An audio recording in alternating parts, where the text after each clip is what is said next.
Now, Penelope is a real person. Penelope is my best friend, Peter, who will dress in drag. Wow. And he's hysterical. Look who we're hanging with. That would be me. Look who we're hanging with. Jason David Frank. Boom shakalaka. Please do not change channel.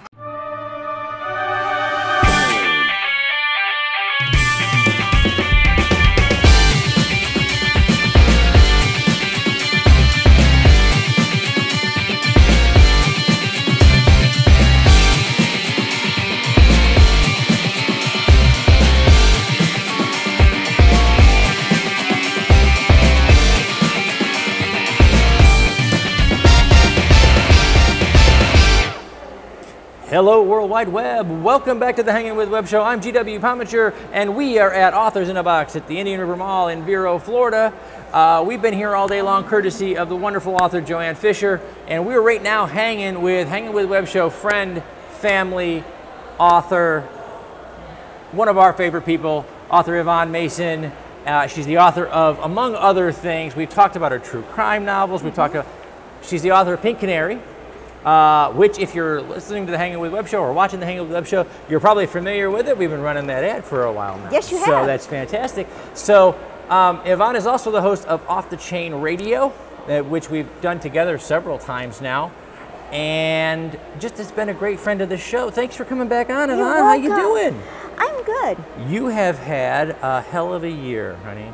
Yeah, a little bit. It's been a challenge. Yes, indeed. It's been a journey. It has indeed. I am always amazed by you. Why? Because you have had a hell of a year, and we're looking at your art. Yes.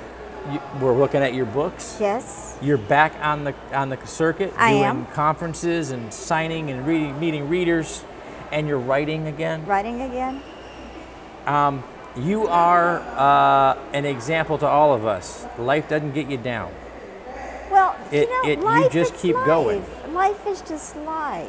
Yeah. And it's not good or bad, but if you don't roll with it, it'll eat you alive. That it will. That it will. And you know, you've had some awful tests this last year. And here you sit. And here I sit. And here you sit. Well, let's tell them about Pink Canary. Pink Canary. Yeah. Let's tell them about that. One of my favorite books. Several years ago, a friend of mine was down here, and she's into Camaros. So she's texting her husband, and she said, "I just saw a pink canary." And she started laughing. I said, "What are you laughing about?" And she says, "Well, I meant to type Pink Camaro, and I wound up typing Pink Canary. And then all of a sudden, this voice in my head says, 'What Lola wants, Lola gets.'" I went, "Okay, where are we going with this one?" Wow. For those of you who are not familiar, those are the words to Lola from Damn Yankees. Yes. And which is a baseball player makes a deal with the devil. Yes. And Lola is the temptress, as it were. Yes. And I will tell you, I am familiar with the play, not just from I grew up on 50s and 60s musicals, but my oldest boys are 30 years old this year. Can you believe that? My older boys You're are 30. getting old, Garrett. And their senior year in high school, both of my older boys performed in Damn Yankees on their high school stages. My older boy got to play Shoeless Joe and had a blast with it. And I remember seeing him for the first time watching the young woman who played Lola singing It's that song. Whatever Lola Wants. And I remember sitting there thinking, and those faces that my son would make. And that was, in the modern time, they cleaned it up a little bit from its saucier roots. And they shouldn't have. And I know, but they ruined it. But it's so much fun to watch, to see a 17-year-old play that, shock and shaken, and it was wonderful. Where did it take you to? Well, it took me to, God love Lola, it took me to a drag queen bar in Key West called the Pink Canary. And on top of this bar sits the Pink Canary, because Lola loves pink. Now, Lola is really a private detective during the day, but she's a premier drag queen at night. Wow. What she does, she goes into this bar because she's down on her luck. She's just left New York. She's not happy because the last murder case she worked, it didn't go down well. So she moves to Key West, where all people go sooner or later. And she's in this bar and it's fixing to be sold, and she's looking around. She says, you know what? Place has got potential. So she renames it the Pink Canary. She does her thing. She has 2 compatriots. One of them is Penelope. Now, Penelope is a real person. Penelope is my best friend, Peter, who will dress in drag. Wow. And he's hysterical. That is fantastic. I have a good friend I went to school with many years ago, Sean Palacios, who lives down in South Florida, and is better known on the internet as Kitty Meow. Well, Kitty Meow would love the Pink Canary because I went online and I looked for a real life drag queen that would help me with this book because I wanted to write it correctly. They have their own language, their own culture, their own way of doing things. And her name is Vicki Lane. She was a premier drag queen in New York. Then she moved to Canada. And when I approached her and said, this is what I'm doing, and I want to make it believable so that drag queens everywhere will enjoy it, she jumped on it. And she and I have been friends ever since. Wow. She's in the book as well. That's fantastic. That is now, you know, and I know you're no stranger to treating literature with fact. No. To doing your homework and doing your research. Your career has been in true crime for most of your writing career. So you put a lot of heart and soul into telling real people's stories. I do. In an entertaining way, but also in an educational way. I do, and the reason for that is the consensus of drag queens is, oh, they're gay. Yes, some of them are. Vicki Lane is married, and his wife, who is a female, used to make all of his costumes. Awesome. Look, as artists in this artist community, we know, you and I both know really well, that a supportive and loving family is an essential part of being a creative artist. Absolutely. And it is. There are so many misnomers about sexual fluidity that, you know, this person is this or this person is that, or because of this, that makes them that. The reality is creative artists are creative artists. They're creative. And they may be creative personally, privately, or on stage. And you don't know the difference. And you never will, because that's part of that character. Yes. You know, we know from Little Michael, as Cosplay Michael, once the costume is on, he's a different person. Michael's gone, and there's a different person in there. And so you never get to know.